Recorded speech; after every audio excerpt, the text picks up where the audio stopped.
I'm going to preview the 4 seed Baylor versus the 13 seed Grand Canyon versus in GCU women's basketball game. It will be played in Waco, Texas at the Foster Pavilion. This is the first game in the Foster Pavilion for as part of the NCAA tournament because last year they didn't host, Baylor didn't host. They were a 5 seed. This year they're a 4. And I apologize for looking at them because I cannot memorize all this stuff.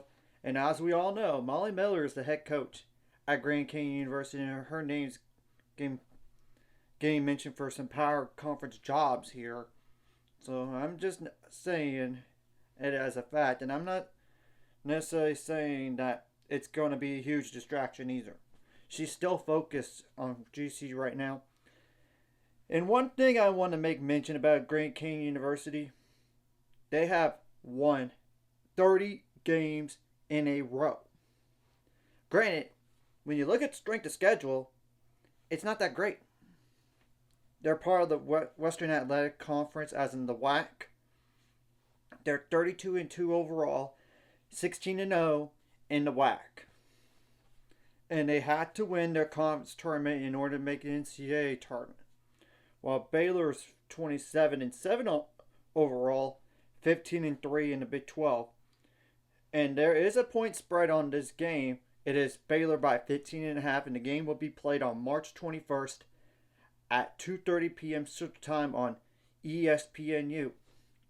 And another thing, before I dive into Grand Canyon University's information here, they are senior laden. When you look up and down, the roster and the stats. And I'll put the outlook on Grand Canyon University in the description below. And another thing I'm going to make mention, they haven't had one player since January 16th for whatever reason. I tried looking online. It doesn't say an injury. And I tried looking at it, like, had her Instagram as in like Neka Obadizer. She's not been tagged by GCU women's basketball on Instagram for months. So I have no clue what's going on there. I'm just going to make mention of that right now before I get started. And I'm not going to mention every single player either. Oh no, I'm not. So the leading scorer for Grand Canyon University is Trinity San Antonio. Number 23, 5'10" guard, that's a senior. 15.7 points per game. 32% on threes on 75 attempts. 74.6% on free throws on 122 attempts. 4.1 rebounds per game, 5.5 assists per game, 3.9 turnovers per game, 2.7 steals per game, 3 fouls per game. There's Alyssa Durazo Frescas, number 12, 5'7" guard.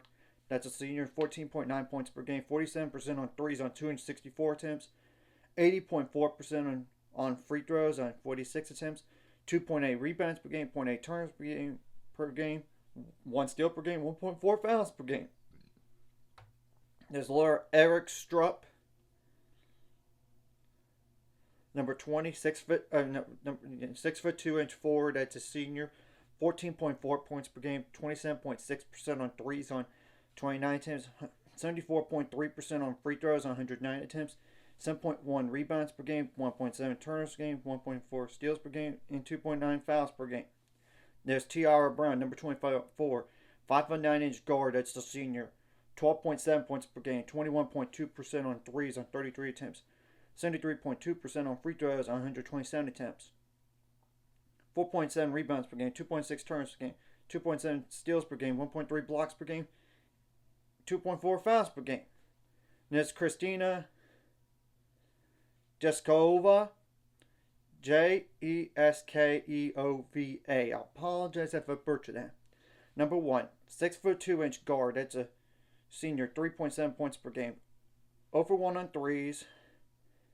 54.8% on free throws on 31 attempts. 4.2 rebounds per game. 1.2 turnovers per game. 1 point steals per game. 27 blocks per game. 2.4 fouls per game. There's Callie Cooper, number 0, 5'6" guard. That's a senior, 3.4 points per game, 28.6% on threes on 28 attempts, 18 for 25 on free throws, 3.1 rebounds. Assists per game, 1.6 turnovers per game, 2.4 steals per game, 2.2 fouls per game. There's Elijah, ALE'Jah Douglas. Number 3, 5'6" guard. It's a senior. 3.1 points per game, 16 for 48 on threes, 77.8% on free throws on 9 attempts, 1.1 turns per game, 1.5 fouls per game.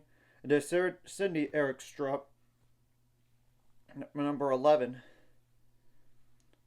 6'1" guard. It's a senior. 2.8 points per game, 36.7% on threes on 60 attempts, 83.3% on free throws on 12 attempts, 0.8 turns per game, 0.9 fouls per game. And another thing to make mention about Grand Canyon University here, they did defeat Arizona at Arizona and Arizona State at Arizona State. And I know Arizona State's terrible when you look at the record. In fact, they got rid of their head coach after 3 years. But the point is, they know how to beat conference teams on the road. And I know Arizona's not an NCAA tournament team. They're like a WI team. I'm going to just double check that real fast here. But you get the point. They almost beat a team that all they had to do is just win more games in general to make the NCAA tournament. So they're not like some slouch. They're not some cupcake team. AKA like a 16 seed. Oh no, they're good.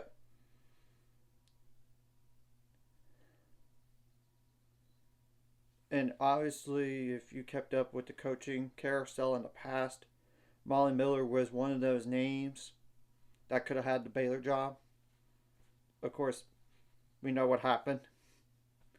Nicky Collin took it. So I'm just making a point. There is a little bit of familiarity for the Baylor fans out there.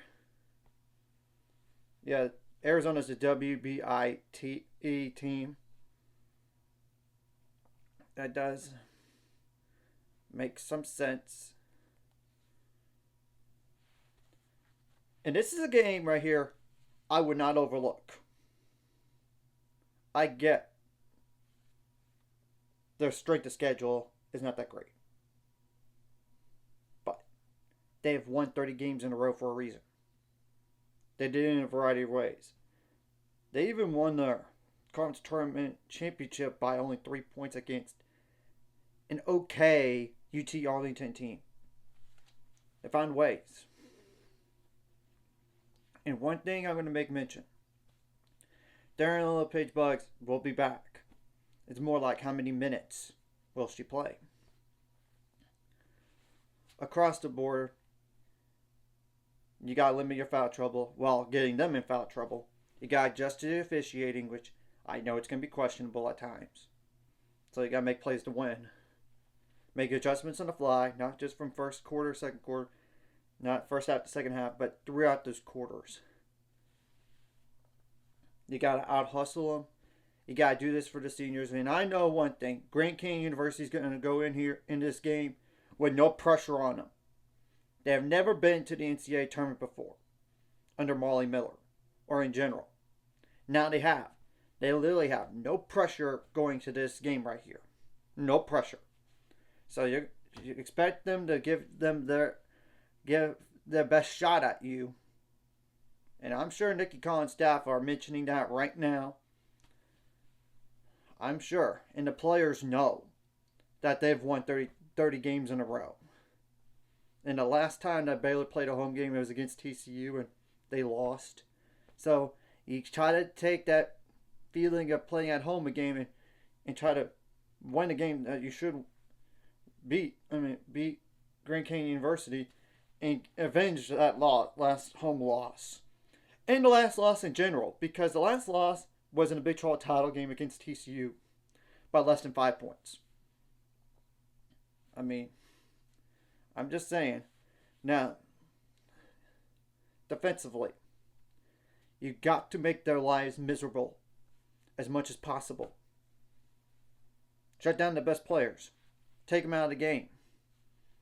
Contain the shooters. Contain the slashers. You got to rebound the ball. Limit those second chance points. Create some havoc. Create turnovers. Fluster them. Obviously, you don't want to give them, let them live in the paint or get some 3-point shots off, especially wide open ones. And don't let them live at the free throw line. Just don't.